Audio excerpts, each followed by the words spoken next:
Ed here with the Digital Digest, and today I wanted to share a quick comparison between the Sony A6000 on the left and the brand new A6300 on the right. Now, the 6300 is significantly more expensive because it is the newer camera. It is the successor to the A6000 that's on the left. You can see I have different lenses on these cameras right now. Both are native E-mount. One is the SEL 10 to 18 wide-angle zoom, that is an f4 lens, and the other is the kit 16 to 50 millimeter power zoom. In terms of pricing, as I mentioned, the A6000 has been on the market for roughly 2 years, and as a result, its price has come down significantly. I believe the kit now, with the exact same lens that's packaged with the A6300, is running $650 US retail, whereas the A6300, the successor, is priced at $1,150 for the kit and $1,000 for the body alone. So not exactly twice the price for the A6300, again the successor, but nearly that. And as a result, people will inherently question whether or not the A6300 is worth that, again, nearly 2 times or twice the price difference. So let me talk about exactly what the difference is. You can see the bodies are very similar. Even if I were to remove the lenses, which I will do right now, just so you can see them side by side. I'm going to expose the sensor. Hope no one gets too upset with me. And what I have found is that both cameras, since I did review the A6000 quite a while ago, are great. I've only spent a short amount of time with the new A6300, but already my expectations have been far exceeded. In many ways, the 6300 is what I've been waiting for from Sony for a long, long time. We'll say really 2 years. Basically, when the A6000 came out, this is what I was expecting. But now we have it, which is the good news. The A6300 does have UHD video and improved EVF, which I cannot speak highly enough about. It really is one of the best EVFs, kind of like the A7R Mark II, A7S Mark II. Both were granted some of the best electronic viewfinders in the business. The A6300 is no different. So that's one key difference over the older A6000. They both have very similar sensors, although the A6300 does have a copper wire connection, which does allow for better overall performance. Battery life is about the same. Of course, no UHD video or 4K capture with the A6000. Here in the A6300, though, we have the ability to capture 4K at 100 megabits per second in 30p or 24p using Super 35. No pixel binning. So that is really the highest quality that you're going to get out of the camera if we're going to talk about the cleanest video. Also, the A6300 does have an improved autofocus, even though both of these have some of the best autofocus capability among basically any mirrorless camera on the market, arguably any digital SLR out there. The A6300 is an improvement. It has high-density tracking that does not exist in the older A6000, simply isn't there. The 6300, on the other hand, does have that, and it does make a difference from what I've seen so far. So that's important if you are concerned about the autofocus, even though both of these are 11 frames per second, and the A6300 actually, I think in RAW can do like a 23 or 24 bursts, something like that, which is pretty amazing for such a compact, lightweight camera. You still have to remember that tracking is going to be better in the 6300. Low light performance will be better. But ultimately, it comes down to, again, the video prowess of the A6300, the EVF. Beyond 4K, another thing that the A6300 has is the ability to capture slow motion video. That is 120 frame per second, 1080p. For some of you, that will matter. For others, again, still is all that's relevant. And I mention that because even from a still-only perspective, the A6300 is still the better camera. I'm not trying to be cute there, it's just the truth. Whether we're talking about low-light results, the autofocus capability, tracking, almost virtually zero hunting with the A6300. And even though the A6000 brought Sony a long way in terms of their autofocus capability, the 6300 just doesn't hunt, something that the A6000 did do. If you're someone that wears reading glasses, I cannot stress enough the difference in the EVF on these two cameras. Even though the EVF here on the 6000 is good, it's nowhere near the capability of the A6300. It's just another class, and that's because it's got a wider field of view, 120 frames per second, or I believe it's 100. Either way, the point is that the refresh rate is so high that this, on the A6300, it's as close as I would say to looking through a true optical viewfinder, even though it is electronic. So that is really impressive. Also, some other things you should know. In terms of powering these cameras, a lot of people wanted the A6000 to be able to be powered by an external battery pack because it does, both of these cameras, like all of Sony's cameras, charge via micro USB. However, the A6000 could not do that. The A6300 can. So that's another feature that, while some people may care to just stock up on the W series batteries, which is a fine way to go, the reality is you can actually take the same power pack that you would use for all of your smartphone, tablet, whatever it may be that charges via micro USB, and you can just plug that power brick into this and operate. So battery packs will work with this in the event that you're out of these batteries, or if you're looking to shoot beyond what these batteries could actually accommodate. So that's another nice feature. We also have clean 4K output out of this camera, which is also really impressive. Something, again, you're not going to do with the A6000. So whether we talk about strictly still performance or, of course, video, the A6300 does best the A6000 in just about every way. Now, whether or not it's worth that very large gap in price difference that I mentioned before really comes down to whether or not you care about those differences. If you, again, use reading glasses, then the A6300 should be your primary choice because it has an unmatched EVF in its class among basically all mirrorless interchangeable lens cameras outside of Sony's own higher-end offerings. In addition to that, both do have Wi-Fi and NFC, so nothing new there. Both have access to play memories, but between the 4D focus system, that's 425 points of phase detection on the sensor there to focus with, and I think it's 168 of contrast.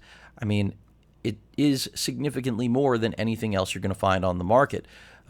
Even then, the A6000.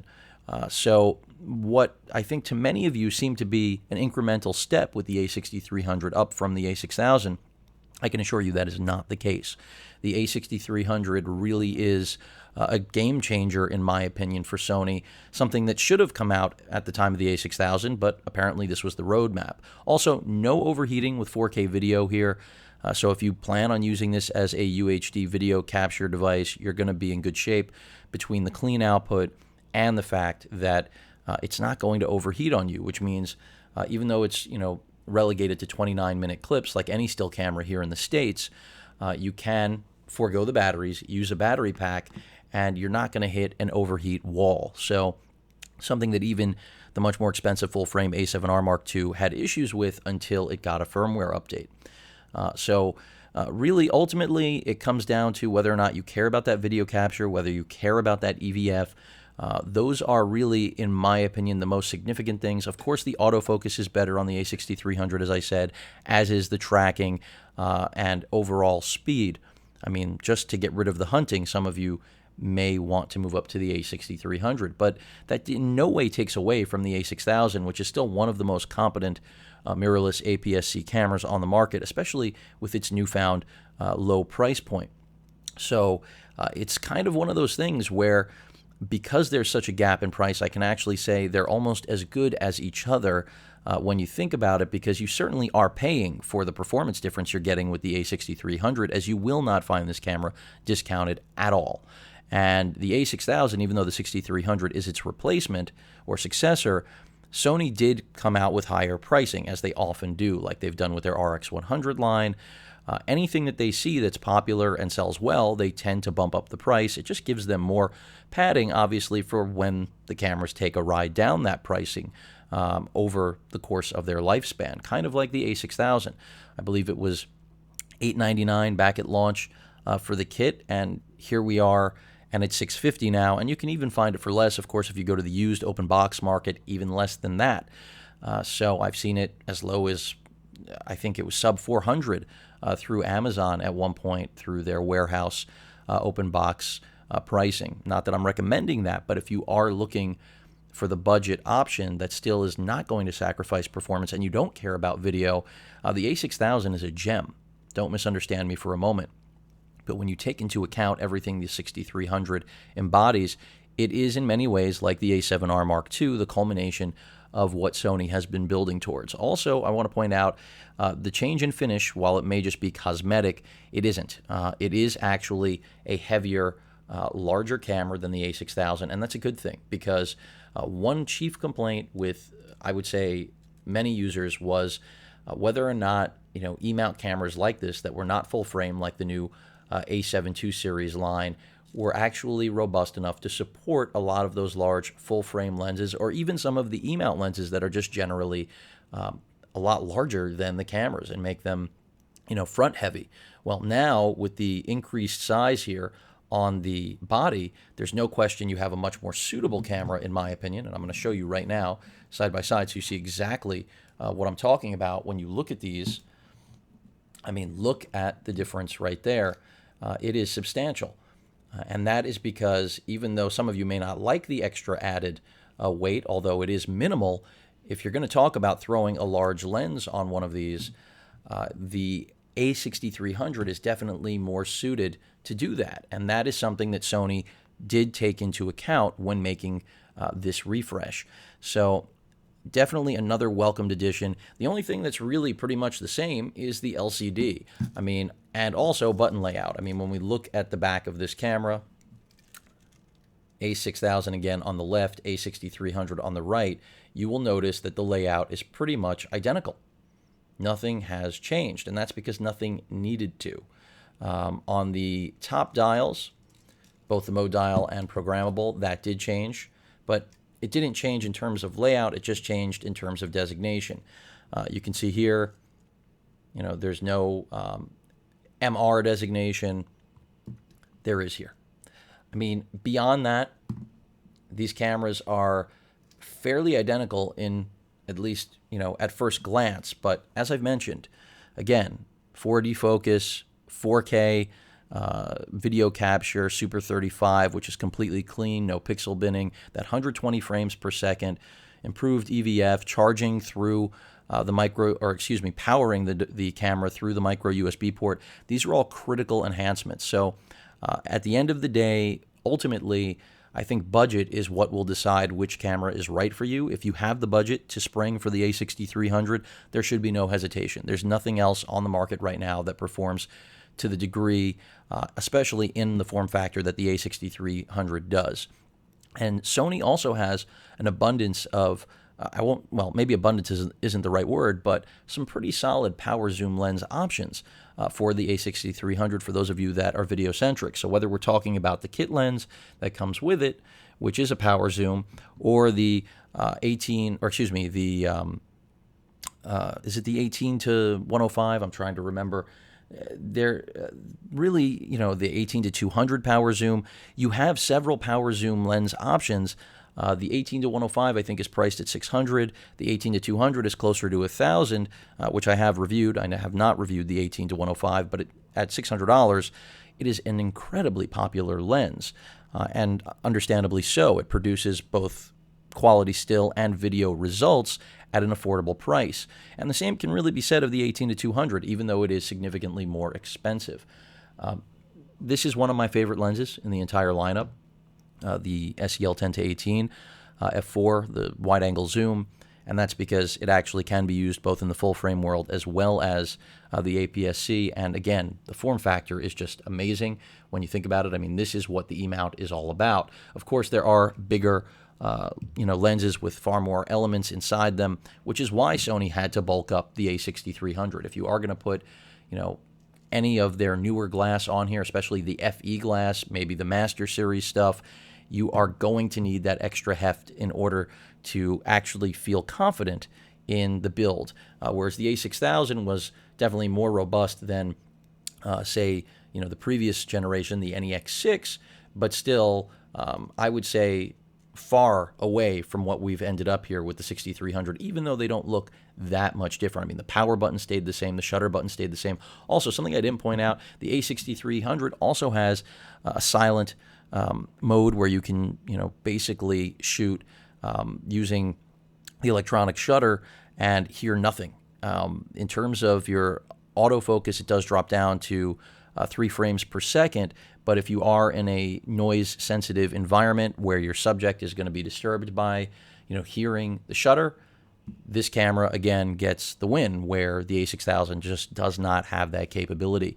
So that pretty much rounds things out. As I said before, you can't go wrong with either of these. It's just a matter of budget and whether or not the new and improved spreadsheet of niceties that the A6300 has to offer are what you're really looking for. Because as a strictly still shooter, the A6000 will still satisfy the vast majority of you.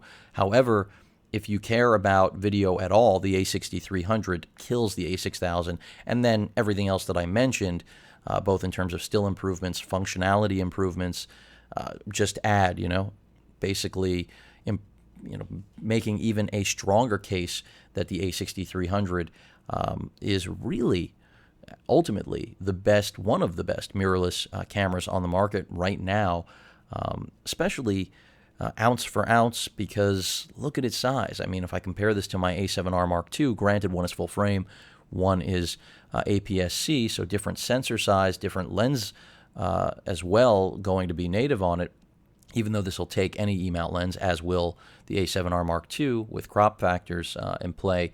The end result is that the A6300 is still significantly less than anything in the full frame world, clearly, and the E-mount lineup has matured a lot. I mean, there are so many lenses now, as compared to back in the days of the NEX6 or even the A6000. So both are great options.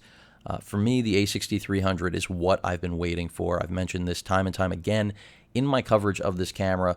Sony finally delivering on it, in my opinion, in every way that they could. Even the door here on the side, far improved from the door on the A6000. The only thing I wish they would have improved, this is just a simple flap, is really even a mic in here on, in the same bay on the A6300, not here on the A6000. I want to point that out. But the only thing that they really still need to give customers, in my opinion, because I see it all the time from all of you, you want touchscreen. Sony still won't integrate that in. I personally don't care that much. Also, they did change the way you can control the focus point. So that's another thing important with the autofocus enhancement, not only the system but usability of the A6300. So that pretty much rounds out my comparison of these two cameras. Again, both are fantastic options. It really comes down to budget and whether or not you care about the improvements that I've mentioned that the 6300 has to offer. I know I said this was going to be a quick video, but for anyone that subscribes, this is how I roll. Any questions or comments, please feel free to post them. Hit that like button, and as usual, please subscribe. Later.